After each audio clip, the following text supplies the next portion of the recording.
So, you all know me. I'm Miss Roth. You've probably seen this guy around campus a couple times. This is Mr. Roth, my husband. He's going to help me show you how to make your clay project today. So I'm going to be showing him how to make it, and kind of like in the Art for Kids Hub videos, except with clay and me and him. Alright, so let's get started. The surface that I'm doing this on right now is a cutting board, partially just because I can throw this in the dishwasher later and I know it won't make a problem. But you can do this on any surface, on any kind of table, because this will all wash off. If you have a table that is a really textured wood grain, you might not want to do it on that because the clay might get into all those little crevices.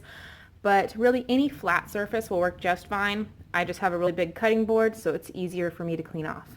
All of this will clean off easily with water, and you can add soap if you want to be a little extra clean. Okay. So you can use glass or plastic, whatever you want to use. And then this is your toothpick, and this will be my toothpick. So the first step we want you to do is we need to take this and we need to split it into two pieces. So to do that, we hold half of it with one hand and hold it real tight. Then hold the other half with the other hand, hold it real tight, and twist. That will give you two pieces. They're not going to be perfectly the same size, but it'll be close enough. Take your bigger of the two pieces, whichever one happens to be bigger, and we're going to squeeze this until it gets into a sphere.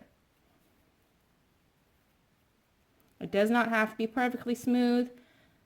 Doesn't even have to be a pretty sphere. We just want it to be kind of like a ball or a sphere. Now, once we have that, we are going to need to smush this into I don't want to say a pancake because pancakes are really thin. And we want this clay to be thick because when we smush it to make it flat, if we make it too thin, then as it's drying, it could crack and break because this is breakable whenever it's dry. So we want to make sure that it's thick.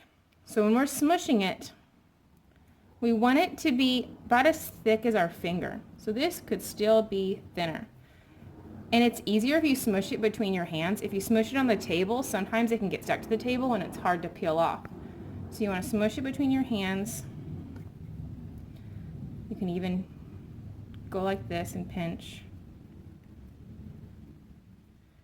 And you want to make it until it is all about as thick as your finger. Or I like to think about it like a Chick-fil-A cookie. As thick as a Chick-fil-A cookie, because those things are delicious. Those are delicious. Now, does the final shape have to be perfectly circular? No, it can be... Okay. So this is okay? Yes, that is perfect. Awesome. Okay, now what we're going to do is get your cup, whatever you have, and we're going to take it and lay it right on top of your cup, right in the middle. I don't think mine's wide enough. But don't make it too thin. It's okay if it's not very wide. Then we're going to take this and we're going to kind of hug our hand around the bottom of the cup. You don't want to push too hard because sometimes if you push too hard, it can make your clay thinner in that spot. It's like if I was going to push right here, it would make it really thin. And if it's too thin, then that could break on that spot. So now that I have it curled around, if I took it off of the cup right now, it would kind of be like a shallow little bowl. But we're going to leave it on the cup for it to dry just so it gets that nice shape. If you leave it on there to dry like that, it'll stay like that. You see all these little bitty cracks? Yeah. So we want to get rid of those cracks and make this look a little bit prettier. So the way we do that is we take our finger and dip it in your water. And you don't want your finger to be soaking wet because clay is just fancy mud. And if we add too much water, then it turns into like too much slippery mud. So we're going to take just our barely wet finger and we are going to rub it on top of those cracks and they'll make the cracks disappear. Now, very important, don't add too much water. Because like I said, too much water will just get you really muddy. And then it'll be even harder to deal with if it's too muddy.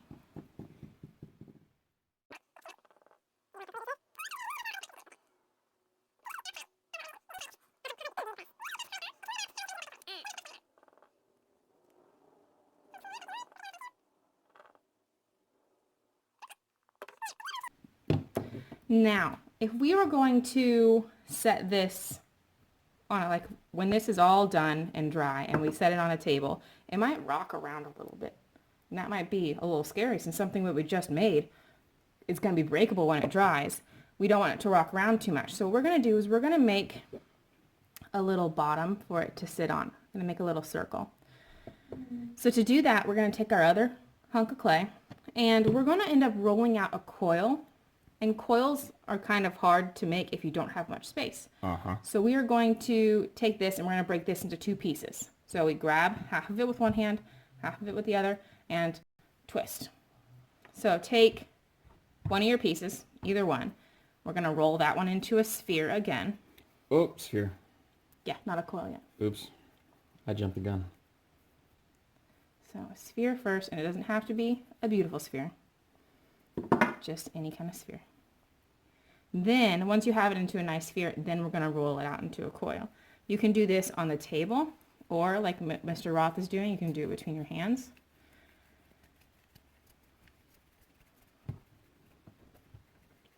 And if you feel like what you're using is like a lot to deal with, you can just tear it in half and use a smaller chunk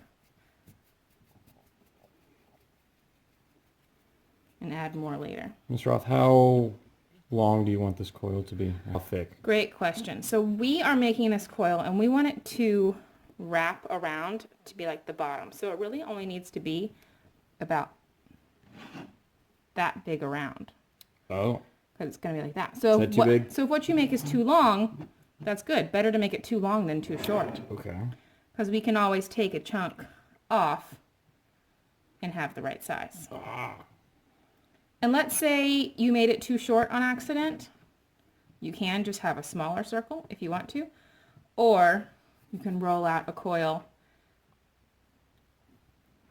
and stick it on like that. Because this is going to be the bottom, so it doesn't have to be super pretty. So it's going to sit like that. But the thing with clay is that if we just left it like this to dry, these pieces would just pop off whenever they dried. They wouldn't stay stuck because clay is different than Play-Doh. So to make sure these things stick, that's where the toothpick comes in. We have to make clay glue. And the way we make clay glue is we have to do something that's called slipping and scoring. So scoring is we have to make tiny little scratch marks in a circle for where we want our coil to go. Little bitty scratch marks where we want our coils to go. And you can even go back and make them look like X's if you want to. And then inside, oh, we got to do scratch marks on this coil too. You got to do it on both things. The glue that you use at school is good because you can just put it on one piece of paper and that'll help it glue to another piece of paper.